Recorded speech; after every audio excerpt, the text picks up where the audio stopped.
Donc aujourd'hui, on va faire le cours de programmation orientée objet en PHP. Donc c'est sûr que je sais que vous connaissez déjà ça. En fait, vous êtes supposé connaître déjà ça, sinon ça va vous bloquer dans ce cours-ci parce que vous avez un cours en même temps, à la même session, donc de programmation orientée objet. Là, nous, ce qu'on va faire, ça va être juste de voir comment est-ce qu'on le code en PHP. Donc, c'est certain que vous allez peut-être trouver que je vais un petit peu vite sur les notions, hein, qu'est-ce qu'une classe, qu'est-ce qu'un constructeur, l'encapsulation, les attributs privés, toutes ces choses-là, excusez-moi, je prends pour acquis que vous les connaissez déjà, puis je veux juste vous montrer comment est-ce qu'on va les coder en PHP. Donc, c'est sûr que si vous avez besoin de reviser ces notions-là, peut-être les reviser plus dans votre cours de programmation orientée objet, mais si vous avez des questions pour moi, ça va me faire plaisir aussi de vous répondre. Mais on va vraiment axer sur comment est-ce qu'on l'écrit en PHP. Donc, la première chose qu'on va regarder, c'est la syntaxe de base d'une classe. Donc, vous voyez qu'on va simplement écrire le mot-clé « classe », puis on va ensuite marquer le nom de notre classe, on va ouvrir les accolades, puis on va aller mettre toute la classe à l'intérieur. Là, dans l'exemple qui est ici, j'ai juste mis quelques propriétés privées, donc juste un disque, fait que bon, c'est quoi l'artiste, c'est quoi le titre du disque, puis le nombre de chansons. On s'entend qu'il manque bien des affaires, mais le but, c'est juste de commencer avec un exemple simple, pas trop surcharger les choses pour rien, là. Donc, c'est vraiment la syntaxe de base d'une classe, puis on va venir ici ajouter, en dessous des attributs privés, bien, on va venir ajouter les méthodes, hein, fait que le constructeur, puis tout ça, fait que ça va s'en venir dans les prochaines diapos. Je vais juste vous faire remarquer le nom du fichier. Donc, le nom du fichier, évidemment, doit être .php parce qu'on écrit du PHP. Mais souvent, ce qu'on va faire, on va évidemment le nommer avec le même nom que la classe. Donc, sauf que là, je reste en minuscule. Et on peut avoir un point classe. Ce n'est pas obligatoire. C'est vraiment juste une question d'organisation de votre code. Fait que quand vous êtes dans une entreprise, ils ont des normes, vous respectez leurs normes. Fait que ça pourrait être, par exemple, cette norme-là. Donc, le nom de la classe, .classe.php. Comme ça, quand je vois le fichier, je sais tout de suite que c'est une classe. Je sais que c'est pas un fichier d'affichage, je sais que c'est pas mon fichier d'index, c'est pas du code là, pour ma page web, c'est vraiment une classe. Donc, il n'y aura pas d'affichage dans ce fichier-là. Je m'attends que quand je vais l'ouvrir, ça va être la classe disque, même juste en regardant le nom, sans savoir rien de plus. À la place de marquer un point classe, j'aurais très bien pu aussi faire un sous-dossier classe et mettre toutes mes classes à l'intérieur de ce sous-dossier-là. Un peu comme on a commencé à faire, on a fait un sous-dossier includes, on met les includes dedans, ben, on pourrait faire la même chose pour les classes. L'idée, c'est que ça soit évident que c'est une classe pour pas qu'on mélange ça avec les autres fichiers. OK? Donc, moi, je vais y aller avec cette norme-là, mais ce n'est pas une norme officielle là, de PHP, ça va vraiment dépendre des entreprises. Fait que moi, je vais vous demander d'utiliser soit ça ou un sous-dossier classe pour qu'on retrouve vos classes facilement. Fait que ça, c'est la classe de base. Donc, et après ça, ben, quand on va vouloir déclarer une classe, donc instancier une classe dans notre... Bon, vous autres, c'est dans votre main quand vous êtes dans un cours là, de programmation orientée objet. Là, nous, on est en web, donc ça va être dans une page PHP. Là, j'ai marqué, par exemple, dans index.php ou dans une page, je ne sais pas moi, produit.php, n'importe quelle page où ce que vous allez avoir besoin d'un objet, ben, vous allez pouvoir vous servir de votre classe en faisant une inclusion du fichier au tout début. Je vais vous montrer ça plus loin, mais on l'a déjà fait. Hein? On va faire soit un require ou un include. On va inclure notre fichier de classe, puis on va pouvoir s'en servir. Fait que pour déclarer une instance de classe, donc un objet, c'est pareil comme dans les autres langages. New, le nom de la classe, puis on va aller mettre ça dans une variable. Vu que la variable est en PHP, ben, il va y avoir un signe de $. Fait que je vais faire signe de $, par exemple, un disque est égal à new disque. Je colle le constructeur par défaut dans ce cas-ci. On va voir que, comme dans n'importe quel langage de programmation orientée objet, on peut faire des constructeurs qui sont paramétrés. On y revient un petit peu plus loin. Ensuite, quand vous allez vouloir accéder aux données de votre classe, bien, si jamais vos données sont publiques, ce qui est quand même assez rare, mais je l'ai quand même mis au cas où, c'est pour ça que j'ai mis en caractère gras là, les données privées, parce que c'est ça qu'on voit le plus souvent. Je vais donc simplement accéder avec la flèche. Donc, le nom de mon instance, par exemple, ici, c'est un disque. Et je vais aller voir c'est quoi l'artiste. Puis là, dans ce cas-ci, je vais aller écrire dedans. Je pourrais aussi juste l'afficher dans un écho. L'idée étant que si c'est public seulement, hein, je vais y accéder de cette façon-là. Ça risque pas d'arriver beaucoup. Fait qu'on va tout de suite aller sur les propriétés privées. Les propriétés privées qu'on va accéder donc à l'aide de set ou get. Fait que je vous ai mis un petit mélange un petit peu des deux ici. Là, c'est pas parfait. J'aurais pu mettre un écho, en fait, en avant de mes sets. Ben non, pas en avant de mes sets, excusez-moi. Non, en fait, je suis correct comme ça. Là. Mais j'aurais pu peut-être faire une ligne séparée avec un écho puis un get là, pour qu'on voit un petit peu quelque chose de logique. Donc, on va faire avec la flèche. Hein, c'est la même chose que quand je m'en vais chercher quelque chose de public. C'est juste que je vais avoir accès avec la flèche seulement en fait à ce qui est public. Donc là, je suppose, puis ça serait quand même logique, que tous mes sets et mes gets sont publics, mais que probablement que mes propriétés sont privées, pareil comme je les ai mis ici, private. Hein. Donc, je ne pourrais pas accéder directement à artiste, titre ou nombre de chansons. Donc, la ligne ici, où ce que j'essayais d'écrire directement dans artiste, ben, ça ne fonctionnerait pas. Ça me ferait une erreur. Tandis que si je faisais 7 artistes, ben là, ça fonctionnerait parce que je suppose que j'ai une méthode publique, 7 artistes qui s'en va écrire dans la propriété privée. On va la voir un petit peu plus loin, mais c'est les mêmes concepts normalement là, que ce que vous avez vu dans votre cours de POO. Si jamais il y a des choses qui diffèrent, ben dites-moi là parce que c'est pas supposé. OK? Donc, peut-être m'écrire si jamais il y a des choses qui sont différentes ou qui contredisent ce que vous avez vu en PO, parce qu'il faut vraiment éclaircir ça.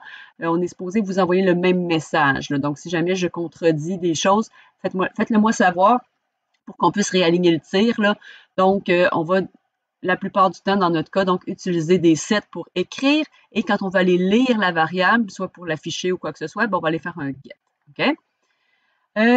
Fait que si jamais je reprends ma classe disque et que je veux aller voir justement de quoi pourrait avoir l'air un set, j'aurais pu faire le get aussi. C'est juste que là, dans une diapo, ça fait un peu chargé.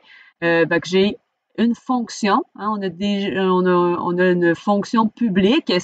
C'est une méthode parce qu'elle est à l'intérieur de la classe. Donc, on appelle ça une méthode, mais le mot-clé est quand même function. Donc, il n'y a pas de mot spécial pour préciser que c'est une méthode. Là, vu que je suis en PHP, il n'y a pas de distinction.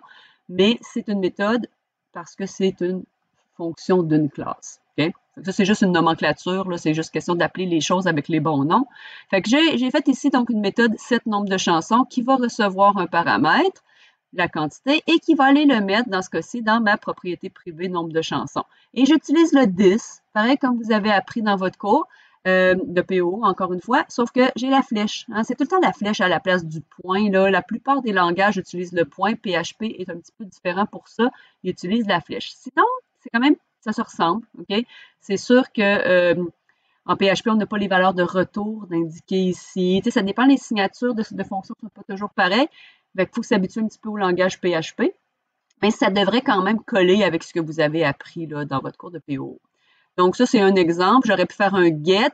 Si j'avais un get, la parenthèse ici serait vide. Et j'aurais fait ici return this nombre de chansons, point virgule, puis j'aurais pas le égal, évidemment. Donc, ça aurait été une fonction get. Je ne me rappelle plus si je l'ai mis un petit peu plus loin, mais c'est sûr que vous allez avoir des sets et des get là, à faire à profusion. À chaque fois qu'on fait une classe, c'est toujours la base. Hein? Fait que si jamais je veux utiliser par la suite donc mon objet indice que j'avais ici créé, là, pareil comme dans l'autre diapo tout à l'heure, avec pas de paramètres, hein, en utilisant le constructeur par défaut, c'est sûr que là, ici, il y a le constructeur par défaut, il n'y a pas de nom d'artiste, il n'y a pas de titre, il n'y a pas de nombre de chansons. Donc, en n'ayant aucune de ces trois informations-là, c'est bien certain que c'est plus difficile d'avoir les informations.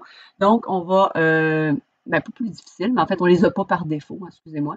Donc, on va aller les mettre par la suite. Donc, si je mets, j'appelle un constructeur vide, ça veut dire que j'ai rien de configuré. Fait que je suis obligée de prendre 3 lignes de plus ensuite pour aller mettre l'artiste, le titre et le nombre de chansons. Je vais vous montrer tout à l'heure, avec un constructeur paramétré, on pourrait tout de suite mettre les infos puis pas avoir à faire ça, hein, évidemment. Ça, c'est des choses là, que, normalement, c'est de la révision. Hein. Encore une fois, si ce n'est pas de la révision, veuillez m'en aviser, s'il vous plaît. Là, j'ai fait comme s'il y avait aussi une méthode supplémentaire qui s'appelle ajouter chanson. Donc, on peut supposer qu'ajouter chanson prendrait le 3 ici et viendrait l'ajouter au 12 qu'on a mis dans le nombre de chansons. Ce qui fait que si je relis le nombre de chansons après avoir fait toutes ces lignes-là, ben, je m'attendrais probablement à avoir un 15 parce que j'avais initialement 12 chansons sur le disque. J'en ai ajouté 3 pour une raison obscure. Et maintenant, ben, si je m'en vais lire le nombre de chansons, j'en ai 15. Si j'avais lu donc la même ligne, le get nombre de chansons, juste ici, ben, ça m'aurait donné 12. Okay? Donc, si on continue, c'est juste un petit résumé. Le mot-clé this, hein, c'est le même mot-clé que vous connaissez déjà. Là, il est préfixé d'un signe de dollar parce qu'on est avec PHP, et en PHP, c'est toujours avec un signe de dollar. Mais remarquez, hein, quand je mets la flèche pour accéder à ma propriété privée, je ne remets pas un deuxième signe de dollar. Pourtant, cette variable privée-là, quand je l'ai déclarée, elle avait un signe de dollar. Hein. Si je reviens ici, il y avait un signe de dollar au moment où j'ai déclaré ma variable privée. Sauf que quand j'utilise this, je mets un signe de dollar au début, puis j'en remets pas un deuxième. Okay? Fait que c'est une petite particularité là, à faire attention. Sinon, ben, c'est toujours de garder en tête que vu que je suis en PHP, ben, je mets toujours un signe de dollar au début, là, à chaque fois que j'ai une variable. OK? Donc, this, ça fait référence à l'objet que je suis en train de modifier, l'objet dans lequel je suis. Fait qu'à l'intérieur de la classe, quand vous voulez accéder à n'importe quelle propriété ou méthode, bien, vous pouvez donc le faire avec this. Quand on est à l'extérieur de la classe, donc dans notre cas dans index.php, produit.php, etc., bien, on n'a pas accès à this. Hein, il va falloir utiliser notre nom de variable comme ça ici, là, donc un disque ou peu importe là, comment est-ce qu'on va l'avoir appelé. L'encapsulation, hein, on se souvient, hein, là c'est de la révision un petit peu là, de votre POO, ça n'a pas de lien direct avec PHP, on l'utilise, mais ce n'est pas spécifique à PHP, mais c'est parce qu'on veut protéger nos données. Donc c'est pour ça qu'on a mis que toutes les données étaient privées. Donc là, dans mon cas, c'était l'artiste, le titre, le nombre de chansons sont privés et notre but, c'est de les protéger. Et les protéger, ça veut dire, entre autres, aller peut-être ajouter un petit peu de validation. Donc, par exemple, le nombre de chansons, ben, il ne pourrait pas être plus petit que 0, ça ne serait pas logique. Donc, si j'avais une variable normale, ben, surtout en plus qu'en PHP, on ne peut pas marquer un type de données, hein, fait que je ne peux pas y dire c'est un entier positif seulement, ou des choses comme ça, comme on peut faire dans certains autres langages. Là, j'ai vraiment juste une variable qui peut être n'importe quoi. Donc, même dans les autres langages, de toute façon, on se sert des sets, donc de toutes les sets, les setters qu'on appelle, pour aller protéger les données. Donc, le set, on sait que c'est une méthode qui est publique, qui me permet d'aller écrire dans une variable qui est privée. Et en même temps, on en profite pour faire un petit peu de validation. Donc, on va aller faire, par exemple, un if avant de mettre la donnée. Comme ça, ben, dans le cas de nombre de chansons, si c'était plus petit que 0, ben, je ne ferai pas mon if. OK? Donc, ce qu'on va aller faire ensemble, avant de continuer les autres diapos, on va aller faire un petit exemple. Donc, je me suis juste préparé pour l'instant une page vide. Il n'y a encore rien, comme vous voyez. J'ai peut-être envie d'aller faire un nouveau fichier dans un dossier classe, peut-être. Et à l'intérieur de ce dossier-là... Ah oui, j'ai fait un fichier classe, excusez-moi. Je vais renommer, je vais l'appeler tout de suite disque.classe.php. Oups, classe avec 2 S, ça va être mieux. Puis là, ben, je pourrais mettre ça dans un dossier classe. En plus, question d'être encore doublement organisé puis que ça soit super clair. Donc, ce fichier-là, évidemment, c'est en PHP, donc entièrement. Hein. Je ne mettrai pas d'HTML, je n'ai pas de doctype, de header, etc., de head et tout ça. Donc, je vais vraiment y aller avec tout de suite en PHP. Puis je vais aller faire ma classe disque. Donc, je vais y aller semblable à ce qu'on a dans les diapos. Donc, je vais me faire quelques variables. Privé, donc artiste. J'avais le titre. Oups, mon Dieu, je vais me effacer. Et j'ai le nombre de chansons. Donc, nombre de chansons. Et là, ce que je vous parlais, c'est que quand je vais me faire mes fonctions publiques, donc je vais me faire pour chacun de ces variables privées-là, chacune de ces variables privées-là, je vais me faire un set. Donc, par exemple, set nombre de chansons, qui va recevoir un nombre de chansons, donc une certaine quantité, un nombre, OK? Et qui va venir le prendre pour le mettre dans la variable, donc this, nombre de chansons, et qui va aller donc mettre la variable que je viens de recevoir en paramètre. Donc, le nombre que j'ai reçu ici va venir se mettre dans ma variable privée. Et si par la suite, plus tard, j'ai public function get nombre de chansons, qui ne prend aucun paramètre, mais qui fait un return de mon this nombre de chansons qui est ici. Fait que je vais juste copier-coller. Voilà. Si j'ai ça ici, ça veut dire que je peux aller lire n'importe quand il y a combien de chansons et je peux donc aller le changer avec le set nombre de chansons. Si je m'en viens donc dans mon index, là, je vais juste faire un petit H1 temporaire qui va être démo POO. Il n'y aura pas grand-chose d'intelligent là-dedans. Et je vais y aller avec un bout de PHP qui va me permettre donc de me déclarer une variable, un peu comme j'ai fait là dans les diapos. Donc, je vais vouloir, par exemple, faire qu'un disque est égal à new disque. Avant, oups, avec un espace. Okay. Donc, un new disque. Si jamais j'essaye ça juste pour commencer, je devrais avoir une erreur normalement parce qu'il ne connaît pas la classe disque ici à l'intérieur de cette page-là. C'est inconnu. Moi, je sais que c'est ici dans ce fichier-là, mais je ne l'ai pas indiqué. Donc, si je m'en viens ici dans ma page donc démo PO et que je rafraîchis, bien, il me fait effectivement une erreur. Et qu'est-ce qu'il me dit? C'est justement classe disque not found à la ligne 13. Donc, je m'en vais à ma ligne 13. Il me dit qu'il ne connaît pas disque. OK, parfait. Je vais y arranger ça. Je vais y faire soit un require ou un include. Idéalement, once, là. Très grave. Et donc, je veux inclure dans le dossier classe un fichier qui s'appelle disque.classe.php. Et si je retourne ici et que je rafraîchis maintenant, bien, mon erreur est disparue. Donc, super. Je vais aller maintenant me rajouter quelques petites informations parce que si j'essaie de faire un écho présentement, mettons de un disque flèche get nombre de chansons, on s'entend que c'est pas mal la seule affaire que je peux faire pour l'instant. Okay? J'ai 7 puis get nombre de chansons. Là, fait que j'ai pas 50 choses. Si j'essaie de faire un petit écho pour avoir un peu d'affichage, on voit que ça ne fait pas grand-chose parce qu'il n'y a rien dans nombre de chansons. Donc, on va y aller avec un petit peu d'assignation de valeur. Là. Je vais faire un set nombre de chansons. Oups, je vais corriger aussi. J'ai fait une petite erreur de frappe. Nombre de chansons. Donc, si je mets 12, je devrais pouvoir faire réafficher 12 par la suite. Et effectivement, ça fonctionne bien. On s'entend que c'est pas super pratique. Par contre, là, on va arranger ça pour que quand je crée un disque, je dise tout de suite c'est quoi, toutes les informations du disque, ça va être beaucoup plus simple.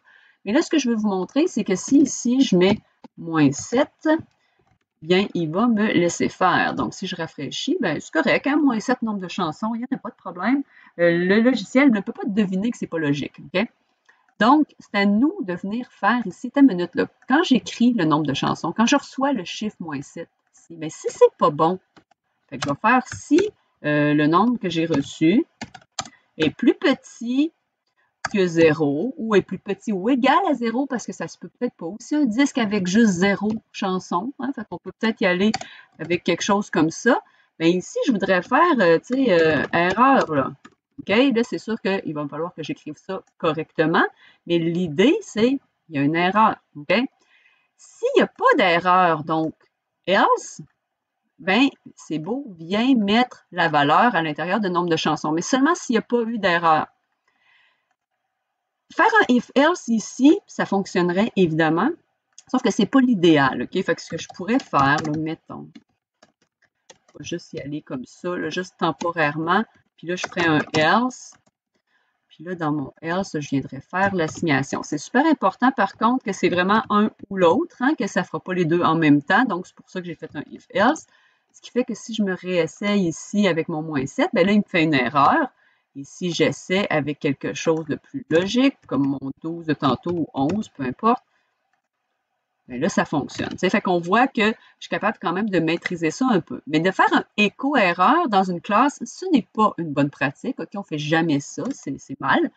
Donc, à la place, qu'est-ce que je veux faire? C'est que je veux provoquer une erreur. Je veux dire, il y a une erreur, une vraie erreur. Je veux qu'il me fasse une boîte orange PHP, là.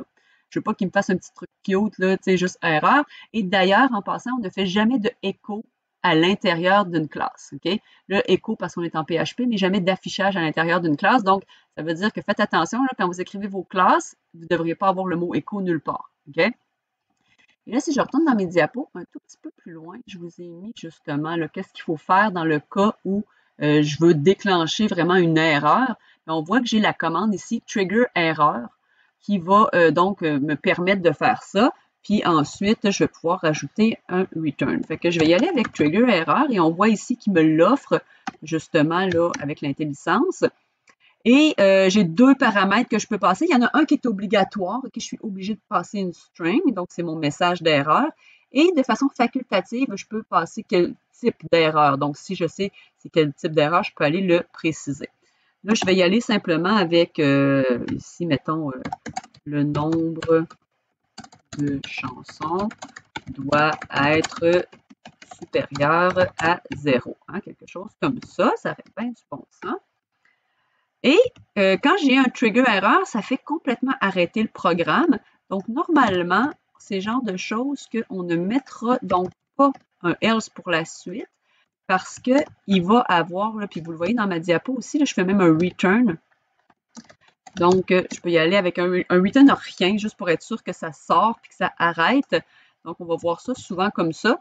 L'idée étant que s'il y a planté, donc si j'ai volontairement décidé que ça arrêtait là parce qu'il y a une erreur, bien, ça arrête complètement, donc ça n'ira jamais exécuter la ligne 15 ici.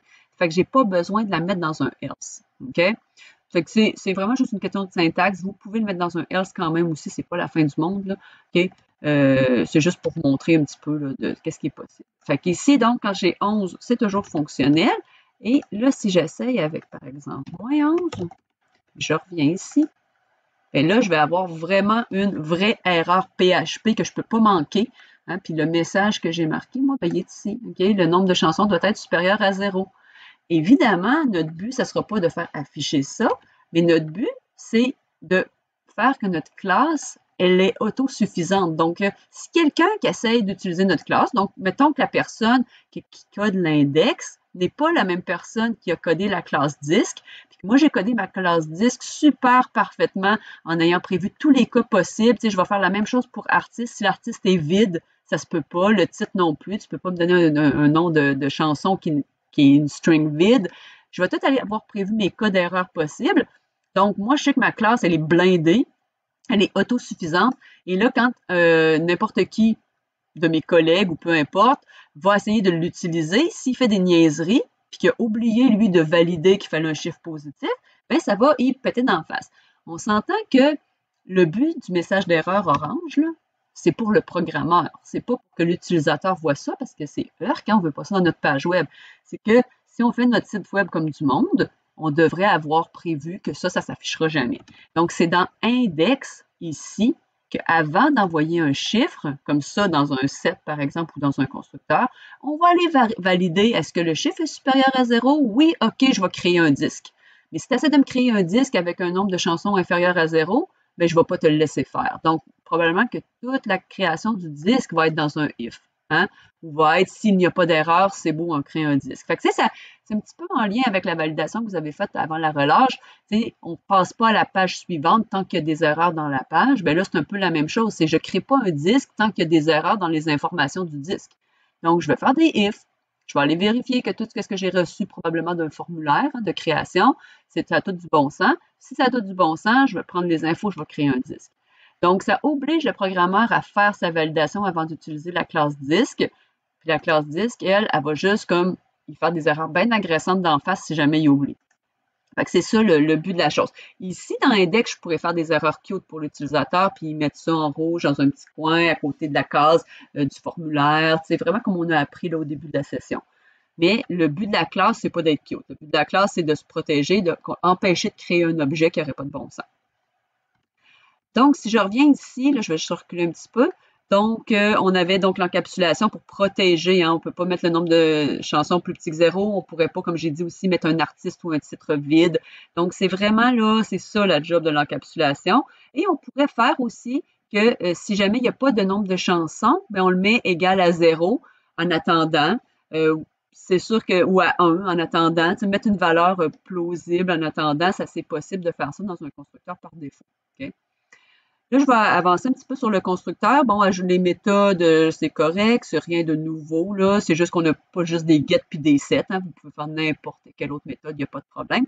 Puis, à l'intérieur des méthodes, idéalement, on n'utilisera pas directement non plus l'attribut privé, hein, la propriété privée. On va essayer le plus possible ici de prendre un set. Même si je suis à l'intérieur de la classe, je devrais quand même faire attention. Fait qu'à l'intérieur et à l'extérieur. À l'extérieur, c'est impossible d'accéder à nombre de chansons parce que c'est privé. Puis à l'intérieur, ben, je devrais quand même aussi le plus possible utiliser des sets quand je le peux. Fait que public-privé, juste pour vous réexpliquer, hein, privé, c'est juste à l'intérieur. Donc, toutes les méthodes vont pouvoir s'en servir, mais pas les autres, le code à l'extérieur. Puis public, ben, c'est partout, partout, on peut s'en servir. Donc, ici, y a-t-il du nouveau? Set get, ben là, il y a juste 7. Puis là, comme j'ai marqué ici, si je mets -1, ben, ça doit créer une erreur. C'est super important. Donc, rien de spécial ici. Si on l'a vu. Le get, on l'a vu aussi. Ça fait que c'est un get parmi tant d'autres. Et maintenant, les constructeurs. Donc, par défaut, là, présentement, j'ai utilisé un constructeur, mais j'en ai pas codé. Ça, c'est une particularité de la plupart des langages. Quand vous ne codez pas de constructeur, il y en a toujours un par défaut. C'est normal, OK? Par contre, je devrais à un moment donné en coder un que je vais vraiment contrôler, hein, pour décider qu'est-ce qu'il fait. Et là, je viens de le faire, là, mais underscore, underscore 2 fois. OK? Donc, je le refais encore au ralenti, le underscore une fois, underscore 2 fois, et le mot-clé construct. OK? Et ça va me donner mon gabarit de constructeur. Donc, je vous l'ai marqué ici en bas. J'ai précisé 2 underscore parce que ça ne paraît pas bien dans la diapo. On dirait que c'est un long trait. C'est 2 petits traits, en fait. OK? Et c'est quand même assez différent des autres langages. D'habitude, c'est le nom de votre classe, hein, que vous utilisez comme constructeur. Donc, quand on prend exactement le nom de la classe pour la méthode, c'est automatiquement le constructeur. Là, ici, il faut prendre le mot construct. OK? Vous n'avez pas le choix. C'est underscore, underscore construct. Vous ne pouvez pas écrire ça autrement. C'est une méthode réservée là, qui sert à ça. Et je peux avoir ou ne pas avoir des paramètres dans la parenthèse. Ce qui fait que si j'ai un constructeur par défaut, je pourrais avoir vide comme ça. Et si je me fais un constructeur qui reçoit un artiste, un titre et un nombre de chansons, ben j'aurais un constructeur qui reçoit trois paramètres. Fait que ce serait probablement dans notre cas ici plus intéressant d'avoir le deuxième que le premier. Dans un langage standard, vous pouvez en faire plusieurs des constructeurs. Hein. C'est ça que vous avez probablement appris en PO à cette session-ci. En PHP, on a le droit à juste un. Fait qu'il faut vraiment choisir lequel fait le plus notre affaire. Donc, là, je vais y aller avec celui qui est paramétré. Donc, le constructeur par défaut pourrait ressembler à ça. Je ne reçois rien. Donc, vu que je ne reçois rien, mais je vais mettre des champs vides. Tu sais, c'est pas nécessairement logique. Surtout si j'ai mis de la validation, qu'il fallait que ça soit plus grand que 0, puis qu'il fallait pas que ça soit vide, là, ça marchera pas. Hein? Fait que c'est pas très pratique dans ce cas précis là, aujourd'hui. Mais dans d'autres situations, ça pourrait. Nous, on va plutôt y aller avec quelque chose comme ça. C'est beaucoup plus logique de recevoir les infos puis de tout de suite les assigner aux bonnes informations. Puis comme je vous dis, j'en profite pour continuer à utiliser mes sets, même si je suis à l'intérieur. Ce qui fait que, là, je vais juste faire un petit copier-coller, ça va être moins long. Et je vais aller donc dans mon constructeur ici, utiliser les 3 paramètres que je devrais avoir reçus dans mes parenthèses. Donc, les 3 infos. Là, j'ai marqué P titre, puis c'est pas vraiment important qu'en fait, hein, je vais y aller comme ça. Artiste, titre. Le P, c'est juste pour indiquer, hey, c'est un paramètre. C'est comme pour vous démêler si jamais vous avez tendance à vous mêler entre la propriété privée et le paramètre, ben de l'écrire avec un petit P ou un petit quelque chose en avant. Des fois, ça peut vous aider à vous démêler. Okay? Ça, encore une fois, c'est une norme souvent en entreprise. Est-ce qu'on en met, est-ce qu'on n'en met pas un petit préfixe en avant? D'habitude, vous n'avez pas vraiment le choix. Vous faites vraiment comme la norme. Si le reste de l'entreprise n'en met pas, vous n'en mettez pas. Si le reste de l'entreprise en met, vous en mettez. Donc, là, moi, dans les diapos, j'en ai mis. Ça peut aider. C'est pas nécessaire. Surtout que là, j'utilise les 7. C'est moins mêlant hein, que si j'avais fait, par exemple, mon 10 flèche artiste égal à artiste. À un moment donné, ça devient un petit peu mêlant. Artiste, OK, lequel qui est quoi. Et donc, c'est juste pour des fois aider à se démêler. S'il y en a un qui a un P, ben, on se démêle un petit peu plus facilement. Donc, avec quelque chose comme ça, c'est le fun parce que ça va me permettre ici de pouvoir tout de suite créer un disque avec des informations. Ce qui fait que si présentement je rafraîchis, bien là, il me dit qu'il y a un problème parce qu'il y a too few arguments hein, dans mon constructeur. Je n'ai pas assez d'arguments. J'en ai passé 0, puis lui, il en attendait 3. Donc, ça ne marche pas mon affaire, puis il a bien raison. Fait que je vais y aller avec, OK, allons-y avec, je ne sais pas, moi, Nirvana. Je vais lui passer, j'essaie de me souvenir des In Utero, mettons, puis combien de chansons, j'en ai aucune idée. On va dire qu'il y en a 10. Là, en ayant mis tout de suite l'artiste, le titre de l'album et le nombre de chansons, ben ça ici, ça ne sert plus à rien. OK? Ça n'empêche pas que si je mettais un nombre négatif ici, ça passe hein, quand même par mon set. Fait que je vais être correct, je vais quand même être blindé. Fait que là, ici, si j'essaie d'afficher, par exemple, si je vais y aller, là, c'est un petit peu poche mon affaire. Je vais y aller avec, dans un paragraphe, par exemple. Oups. Oups, excusez, j'essaie d'aller trop vite. Si j'essaie d'afficher un disque, point, pas point, excusez, hein, moi aussi, ça va vous arriver, hein, le point, on est tellement habitué dans les autres langages que là, ça devient rapidement mêlant. Là, je vais avoir, mettons, j'ai pas fait mon get artiste, j'ai pas fait les autres get, on va avoir des petits problèmes. Puis là, je vais concaténer un autre P autour de ça.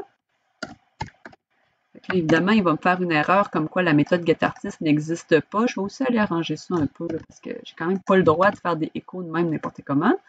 Fait que vu que je vous fais une démo, ça serait le fun que je sois légal. Donc, présentement, là, ça va me faire une erreur, mais une erreur au niveau de getArtist. OK? On va aller voir. L'erreur que j'ai là devrait disparaître, effectivement. Et c'est rendu qu'il me dit cet artiste n'existe pas. Ah, ben oui, c'est vrai. À la ligne 10 de disque. Fait que dans disque, ligne 10, cet artiste n'existe pas.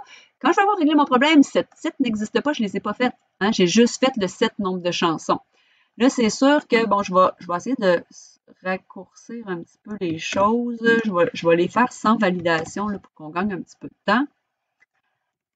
Donc, 7 artistes, je reçois un nom. Je vais enlever tout ça pour simplifier. Mais ça serait une bonne idée de le garder avec si le champ est vide, si la string est vide. On peut utiliser empty aussi, que vous connaissez déjà. Donc, c'est des choses qu'on a déjà appris et qu'il faut juste penser à les utiliser ici quand on fait une classe. Là, ça ne s'appelle pas non, ça s'appelle artiste. Je vais faire la même chose ensuite pour le titre. Essayer d'avoir pas trop de problème. Fait que titre, j'ai marqué ça en français. Oui, parfait. Juste pour être sûr. Puis ensuite, ben, je devrais aussi éventuellement avoir un get pour chacun. Hein. Fait que je vais y aller avec get artiste parce que j'en ai besoin. Puis il faudrait aussi rajouter évidemment le get titre que je ne ferai pas pour l'instant, mais que c'est un copier-coller. Hein. Fait qu'on voit que Nirvana 10, effectivement, c'est ça que j'avais demandé, hein? Nirvana, donc l'artiste, et le nombre de chansons, 10. Juste pour vous montrer, si je mets un moins 10, je vais avoir l'erreur de tout à l'heure. Le nombre de chansons doit être supérieur à 0. Il va quand même afficher mon Nirvana parce qu'il va avoir eu le temps. Il faut penser là, que de la manière que ça se passe, il appelle cette ligne-là, donc il appelle le constructeur. Il s'en va dans le constructeur, il commence, il fait le set artiste. Il le fait, il n'y a pas d'erreur. Ensuite, il continue, il fait le set titre, il le fait, il n'y a pas d'erreur. Et ensuite, il vient pour faire le set nombre de chansons et il y a une erreur et il arrête. Il a eu le temps de faire le set artiste et le set titre. Donc, quand plus loin, je lui demande de faire un écho de l'artiste, ben il l'a. Si je lui demande de faire un, ben là, il ne s'est pas rendu de toute façon. Donc, ben, nombre de chansons est vide parce qu'il ne l'a pas mis. Donc, on ne voit pas là, le chiffre parce qu'il n'a jamais été mis. Okay? C'est comme si le nombre de chansons, c'était rien, le vide. Le vide n'étant pas la même chose que 0, hein, en passant. Donc, ça résume un petit peu là, toutes nos affaires d'encapsulation. Là, je veux juste voir s'il y a d'autres choses que je voulais vous dire. Fait que là, par défaut, le constructeur paramétré. Fait qu'il nous reste à parler du toString, puis on va avoir terminé là, pour la révision pour les classes. Puis ensuite, bien, vous allez évidemment avoir un exercice à faire pour pratiquer tout ça. Fait que le toString, encore une fois, c'est une chose qui existe dans les autres langages, mais là, il y a la particularité d'avoir le underscore en avant. Pour le reste, ben, c'est pas mal pareil. C'est un peu comme si c'était une méthode affichée. Sauf que d'habitude, on ne fait pas ça, une méthode affichée, parce que justement, on a le toString qui fait la job et qui n'a pas besoin d'être appelé. Parce qu'affiché, il faudrait que je fasse, par exemple, un disque flèche affiché pour que ça le fasse. Et afficher sous-entend un affichage. Puis comme je vous ai dit tout à l'heure, on essaie de ne pas mettre aucun affichage, donc aucun écho dans notre classe. Tandis que le toString, lui, il va juste me retourner une concaténation quelconque. Et là, je vais ensuite l'afficher dans mon index. Je l'afficherai, il n'y aura pas de écho à l'intérieur de ma classe. Il va y avoir un return et le écho va être à l'extérieur de ma classe. Donc, c'est de jouer avec ça. Puis, je n'ai pas besoin de marquer moi flèche toString. Ça le fait tout seul. C'est pour ça que j'ai marqué, on n'a pas besoin de l'appeler explicitement le toString. La méthode affichée, il faudrait. Donc, il y a quand même plusieurs avantages à faire ça avec un toString plutôt qu'un affiché. Fait que underscore, pareil comme pour le construct. Donc, je m'en viens, par exemple, à la suite ici. La plupart du temps, là, essayez de mettre tout le temps vos constructeurs normalement, mais là, nous, on n'en a rien qu'un au début. Ensuite, vos get et vos set. Soit que vous mettez tous les set, tous les get, ou bien vous faites set get, set get, set get pour chacun. Et ensuite, vous avez les autres méthodes. Et d'habitude, le toString est la dernière méthode à la fin. Fait que si vous aviez d'autres méthodes, comme ajouter chanson ou peu importe, il serait après les get set et avant le toString. Encore une fois, c'est une question de norme. Ce n'est pas une obligation coulée dans le béton. Ça va fonctionner quand même sinon, mais c'est toujours mieux de respecter les normes. Donc, on y va ici avec notre toString. Un petit return. Là, dans ce cas-ci, là, je ne me casserai pas la tête. Je vais juste retourner le nom de l'artiste. Mettons, concaténé avec, je ne sais pas moi, une parenthèse, disons. Je vais faire un petit espace, sans ça va être un petit peu pogné. Puis, je vais aller mettre le titre de l'album dans la parenthèse. Fait que je vais fermer la parenthèse, puis ça va être tout. Fait que ça serait juste ça, par exemple, pour moi, l'affichage d'un disque. Ce qui fait que si j'arrive ici, à la place de tout ça, mettons, je pourrais enlever ça. Donc, puis enlever toute cette ligne-là au complet. Puis juste lui dire, affiche-moi un disque dans un paragraphe. Juste ça. Et qu'est-ce que ça va me donner comme résultat? Oups, j'ai fait une erreur, il faut croire. On défait une variable titre. Ah, mais oui, qu'est-ce que je fais là? J'ai marqué artiste puis titre directement. Et si jamais je veux utiliser directement mes variables privées, il faut que je fasse 10. Puis là, ben, c'est pas bon de toute façon. Il faudrait que je fasse au minimum ça. Toujours mieux, comme je vous ai dit tantôt, de faire ça avec le get. J'étais vraiment dans la lune ici. Hein? Donc, ici, donc, get titre. Bon, là, c'est correct. On va réessayer ça. Non, encore une erreur. toString. C'est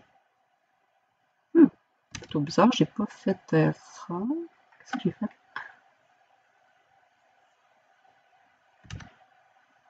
Must not throw an exception. Non, c'est correct. Get titre, ligne 0.